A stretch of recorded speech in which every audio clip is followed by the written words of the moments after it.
আসসালামু আলাইকুম সুপ্রিয় শিক্ষার্থীরা, আমি আব্দুল হালিম রয়েছি আপনাদের সাথে। আজকে আমি কথা বলবো ইংরেজি শেখার জন্য সবচেয়ে বেস্ট এবং ইফেক্টিভ ওয়ে কোনটি। তো প্রথমত, ইংরেজি শেখার জন্য the most effective way is two learn vocabulary at first. সবার আগে যে জিনিসটি করতে হবে সেটি হচ্ছে যত বেশি পারা যায় ভোকাবুলারি শিখতে হবে।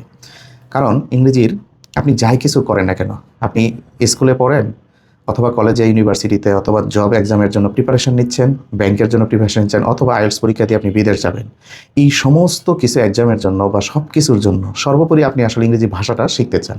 তো ইংরেজি ভাষা শিখতে হলে প্রথমত যে কোনো ভাষা আপনি শিখতে চান সেই ভাষা হচ্ছে শব্দ শিখতে হবে। কারণ শব্দ ছাড়া আপনি গ্রামারের সব রুল শিখে বসে আছেন, অথচ আপনি শব্দ জানেন না, তাহলে আপনি আসলে কীভাবে এক্সপ্রেস করবেন সেগুলো মানুষের কাছে? এটা কখনোই পসিবল না।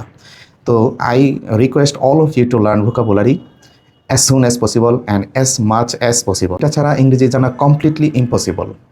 তো আপনাকে এদিক ওদিক না দৌড়িয়ে আপনি সবার আগে চেষ্টা করুন ভোকাবুলারি শেখার, বাকি সকল কিছু আপনার জন্য খুবই ইজি হয়ে যাবে।